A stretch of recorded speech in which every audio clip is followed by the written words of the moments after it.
I'd like to start this conversation at the end of your career, a couple weeks ago at the Davis Cup in Toronto.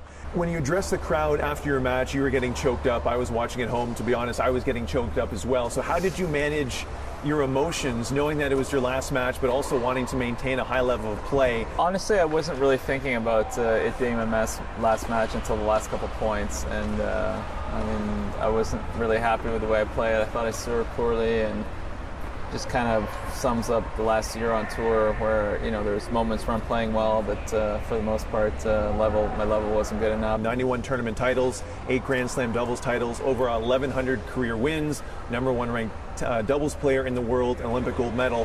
What accomplishment of your career means the most to you? I always classify the Wimbledon, my first Wimbledon, and the gold medal together.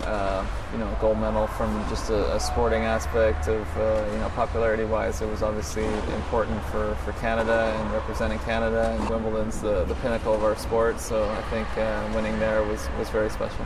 Now, your career spanned 3 decades. You started in the early 90s as a professional through the 2000s and now ending in the late 2010s.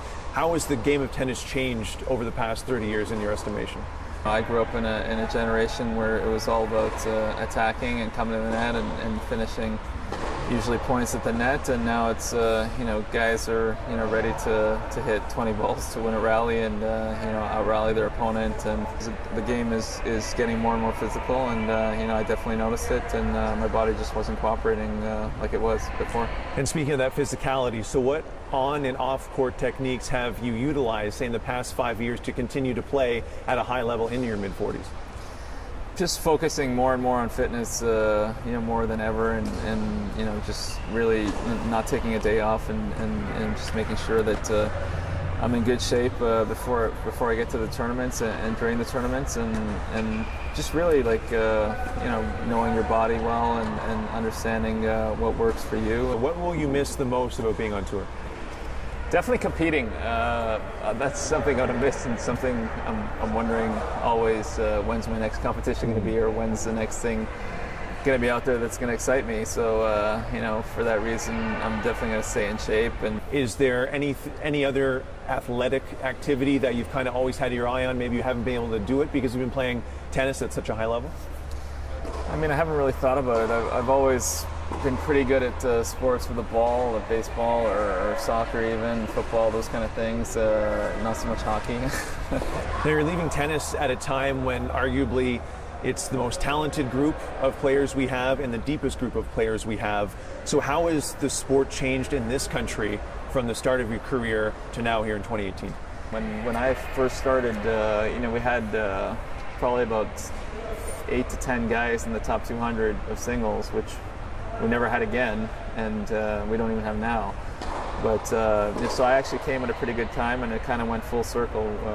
There was a few years where it just felt like it was a few of us that were doing fairly well in singles, and then it picked up again, obviously, in the last few years, and now. But this is definitely the most talented group. Definitely the most top-heavy that we've had, and we've got guys that are knocking on the door to win Grand Slam. So it's never been this exciting. And how do you want your career to be remembered by Canadian tennis fans? That's a good question. Just a good tennis player, a great tennis player, and someone that just loved playing the game, loved competing, and tried to maximize his potential as best as he could. Awesome, great, appreciate it. Thanks. Thank Daniel. you.